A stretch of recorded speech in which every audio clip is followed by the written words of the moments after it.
తొలి చూపు చాలంట చిత్తాన చిత్రంగా ప్రేమనేది పుట్టగా 10 మంది అంటుంటే విన్నాను ఇన్నాళ్ళు నమ్మలేదు బొత్తిగా ఆ కళ్ళలో ఆ నవ్వులో మహిమ ఏమిటో ఆ కాంతిలో ఈనాడే నా ఉదయమైనదో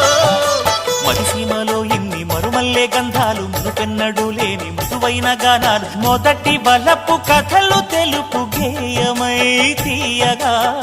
స్వరములు పాడగా ఏ స్వప్నలోకాల సౌందర్య రాసి నా ముందుకొచ్చింది కనువిందు చేసి ఏ నీలి మేఘాల సౌధాలు విడిచి ఈ నేల నడిచింది ఆ మెరుపు వచ్చి